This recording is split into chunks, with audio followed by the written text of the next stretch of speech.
Guys, welcome back. We're going to do a little fireside chat today. We're going to talk about my two Taylor 324 CE Builders Edition. And I said two. There's the second one right behind me.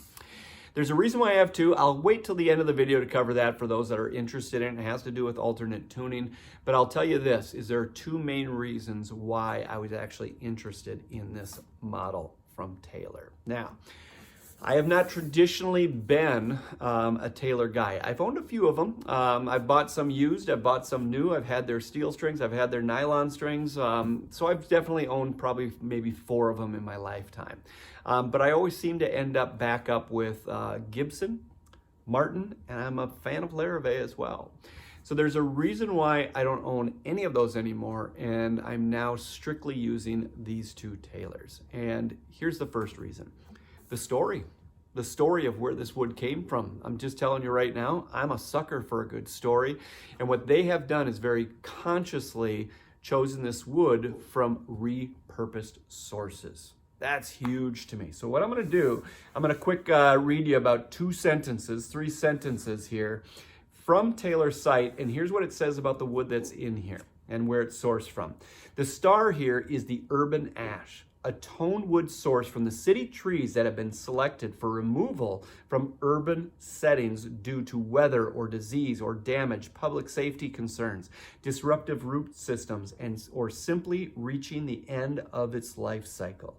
Instead of allowing this beautiful, functional wood to end its life cycle in a landfill, we reclaimed it for the use in the backs and sides of the 324 CE. Then it goes on to talk about the fact that then they pair the top with a mahogany and it's a mahogany neck. But the back and sides is the urban ash.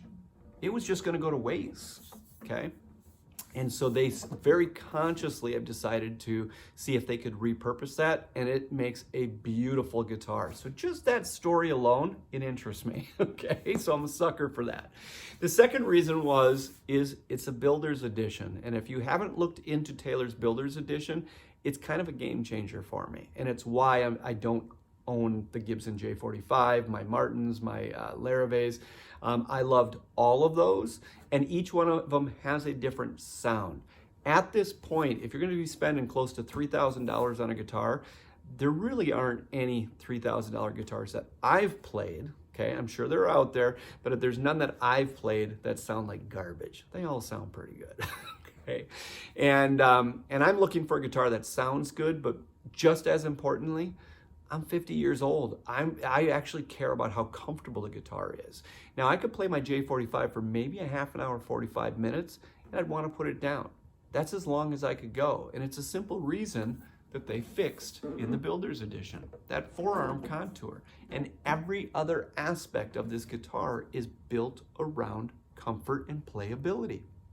So everything from that forearm contour changes what it's like to hang on and play this guitar for an hour to 2 hours. It's literally, it's day and night difference for me. Next thing, every edge on this is rounded off. There is no sharp edges on this, okay? Not where you'd be touching anyways, that's for sure, okay? It is all softened. Even my old Taylor's, the bridge. The bridge had very prominent, very prominent edges on here. Now, if I'm doing any lead, I would usually rest my hand on here, no problems, okay? If I'm doing finger picking, I would usually rest my hand on here or hover up here, no problems. But when I'm strumming, which is a lot of the time, I'm aggressive with my strum sometimes, and I would constantly, with the angle of my hand, I was constantly running into that sharp edge, drove me nuts. They have softened every edge on this guitar. The level of comfort is crazy. Now, if I take this neck versus the Martin or versus the Taylor, okay? There was something about my Larrivee that was a little bit similar to this. It was very easy to play, but compared to the Martin and the Taylor, Martin and the Gibson J45, I'll just tell you right now, there's something about this neck, I can play longer. It requires less pressure and less tension to go ahead and get a great tone out of it. So there's that aspect. There's something about the ease of playability on this guitar that I didn't have in my other guitars. And those are the types of things that were interesting me. They've really come up with some great formulas on building these builder's editions, and that attracted me. So the first one was just the story of where the wood was purposed. The second one is going to be the level of comfort and playability. Now, if I loved the story, I loved the playability, and I didn't like the tone, would I have bought it? No. Okay. So the tone is fantastic too. I think the tone is great. A lot of times when I get an acoustic guitar that's $2,000-$3,000, I'm going to install my desired pickup system in it. This one here, their pickup system absolutely works for me. I'm not going to say it's better than everybody else's. It's a good pickup system, and it has a lot of flexibility with EQ, and I'm absolutely happy with it, so I didn't have to do any aftermarket. They've upgraded the tuners on these. These things are fantastic. It's really just a great guitar. So, last thing about why I liked this model, and this is a very personal preference. I don't like a lot of frills. I don't like all of the ornamentation and extra inlays and extra fancy pick guards. I want something that's a little more old school, old fashioned looking, and it has a lot less, I don't know, beauty to it. I don't know what else to call it, but it's very simple. There is no pick guard on here. There's no extra inlays on here or anything else like that. It's very simple. Now, how do I tell the difference between these two guitars if they're the same, and why do I have two? All I literally did was order a different truss rod cover for the one that is in an alternate tuning, and I can tell the difference just by that. So here's what I was doing and why I ended up with the second one of them and why I'm happy I did. I ended up with that guitar. I keep that in standard tuning. Now, loved it. I was very happy with it. There was, and it's very, very common that most of my friends don't just have an acoustic. They have multiple acoustic guitars, minimum of 2, if not 3, 4, or 5 of them. So I knew I would have 2 at some point. So I was using that one. And here's what my tuning that I really enjoy is. I'm going to do a drop D, and then I'm going to take that drop D tuning and I'm going to drop everything another full step. So call it a drop C for lack of a better term. But what I couldn't stand is that definitely changes the tension. And so switching back and forth is time consuming, it's annoying, and it constantly is changed. I would just want the guitar to settle in the tuning that I'm keeping it in.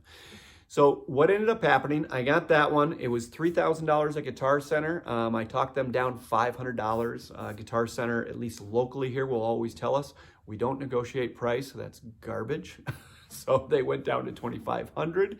And then a gentleman had purchased this 3 months prior to that and needed the money, needed to get rid of this. And so he offered this one to me at $2,250. So between the two, I got $500 off of that. I got $750 off of this. They both were, that was brand new and this was 3 months old. So I got basically $1,250 off of the two of them. And I just absolutely adore them. So this one stays in the drop tuning. Sometimes it's just everything down a full step. Sometimes it's everything kind of in that drop C tuning. But the only thing I'm changing on that is that low string, okay? Very happy with both guitars. And if you want to know more about the specs, there are about 1 million reviews of this guitar on YouTube. I thought you might enjoy hearing a little bit different perspective on why someone would be interested in this guitar and what were the driving factors and why would you own 2 of them. So anyways, hope you guys enjoyed this. Have a great day. And if you are looking for any of my opinions on the LSL Mongrel, which in my opinion is the absolute best version of mixing a Strat and Tele into one. That is also reviewed on my YouTube channel, and so is the PRS Special.